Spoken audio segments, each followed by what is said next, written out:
Hello friend, आपका स्वागत है आपके अपने यूट्यूब चैनल ऐसी स्टडी पॉइंट पर। तो आज की इस क्लास में हम क्लास 11 का फिजिकल एजुकेशन चैप्टर नंबर 10 खेलकूद में प्रशिक्षण और डोपिंग तो उसे कवर करेंगे। ये आपका लास्ट चैप्टर है सेकंड टर्म सिलेबस का। बाकी चैप्टर हमने करवा दिए हैं, आपने नहीं देखे तो डिस्क्रिप्शन में लिंक मिल जाएंगे आपको चारों चैप्टर के, तो आप उसको देखकर अपना सेकंड टर्म के सिलेबस जो फिजिकल एजुकेशन का वो कवर कर सकते हैं। इसके बाद हम इम्पॉर्टेंट क्वेश्चन और सैम्पल पेपर अपलोड करेंगे, ठीक है। तो इसे खेलकूद में प्रशिक्षण छोटा चैप्टर है और डोपिंग, तो इसे कंप्लीट करते हैं और इम्पॉर्टेंट भी है एग्ज़ाम के पॉइंट ऑफ व्यू से, ठीक है। तो समय पहले खेल प्रशिक्षण होता क्या है वो देखते हैं।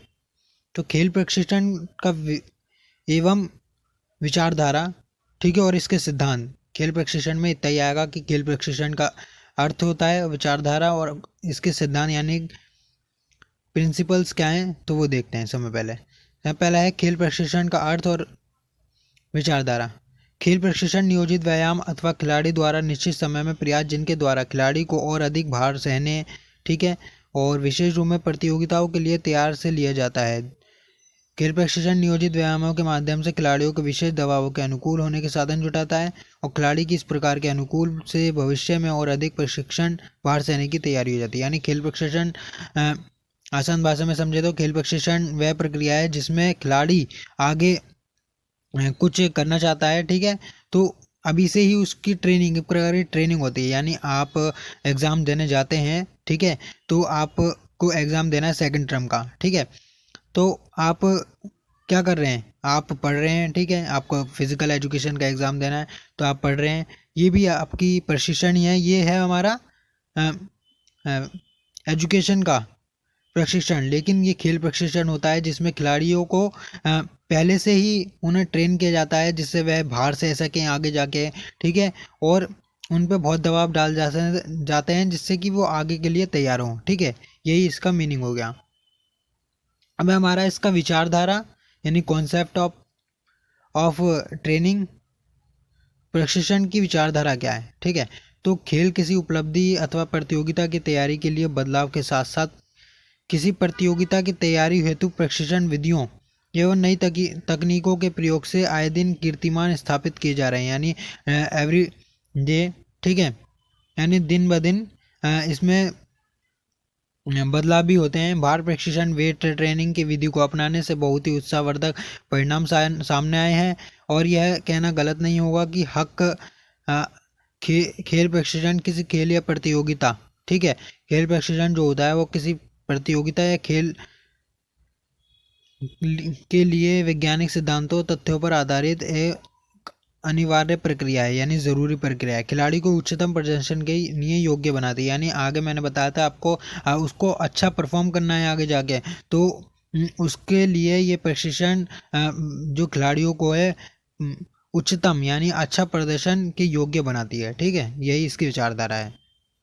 अब हमारा इम्पोर्टेंट कि खेल प्रशिक्षण के सिद्धांत, तो प्रिंसिपल्स ऑफ स्पोर्ट ट्रेनिंग, तो इसमें से आपको 5-6 तो याद करने ही है, ठीक है। समय पहला है निरंतरता का सिद्धांत यानी कंटिन्यूटी।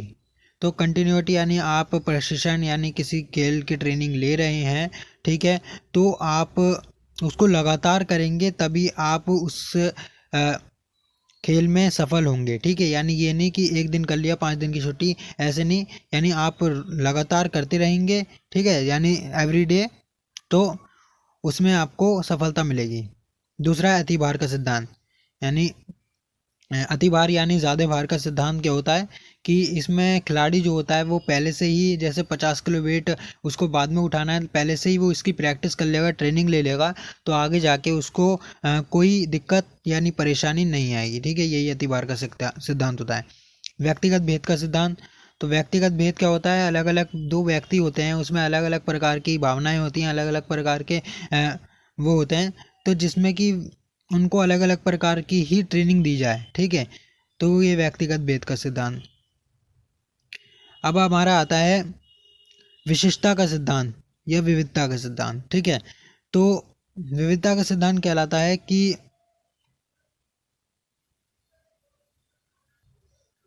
ठीक है। यानी विविधता का सिद्धांत कहलाता है कि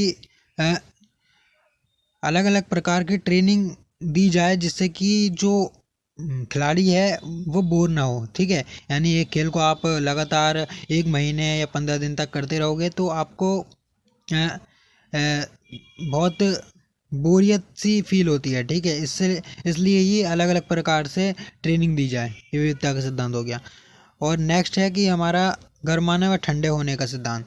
यानी गर्माना यानी जब आप कोई खेल खेलने जा रहे हैं तो आप अपने शरीर को 5-10 मिनट गर्माएं या ठंडा करें। ठीक है, जिससे कि आगे आपको कोई खेल खेलने में दिक्कत ना हो। ठीक है, यही होता है, यानी छोटे छोटे व्यायाम कर लें इसलिए। अब आराम तथा पुण्य शक्ति प्राप्ति का सिद्धांत। आराम क्या होता है? यानी रेस्ट। तो पुण्य शक्ति प्राप्ति का सिद्धांत यानी जो आपकी एनर्जी वेस्ट हुई है इसमें, ठीक है, एनर्जी यूज़ हुई है, वेस्ट तो नहीं कहेंगे हम, यूज जो हुई है तो वो दोबारा प्राप्त हो सके। ठीक है, यानी आप जिम जा रहे हैं, जिम जाने के बाद आप पहले ही दिन 3-4 घंटे जिम कर लें, फिर आके आप 5-10 दिन जाएं ना, तो ये नहीं होता। आप एक दिन जाएं, 1 घंटे बहुत होता है, 1 घंटे में आप आएँ फिर आराम कर सकते हैं, तो ये होता है आराम तथा पुण्य शक्ति का सिद्धांत। और आपको मैं बता देता हूँ सामान्य तथा विशिष्ट तैयारी का सिद्धांत। ठीक है, प्रगति क्रम का सिद्धांत, विशिष्टता का सिद्धांत। ठीक है, आप इन्हें वैसे याद कर लें, और बाकी मैंने आपको 6 बता दिए हैं, इन्हें आप परिभाषाओं के साथ याद करें, आ सकते हैं एग्जाम में। तो यही था आपका खेल में प्रशिक्षण। ठीक है, अब नेक्स्ट पार्ट में हम डोपिंग के बारे में पढ़ेंगे। तो तब तक के लिए आपको वीडियो अच्छी लगी हो तो दोस्तों आप लाइक कर सकते हैं, चैनल को सब्सक्राइब कर सकते हैं, और फ्रेंडों में अपने शेयर भी कर सकते हैं जिससे कि सपोर्ट मिल सके उनको।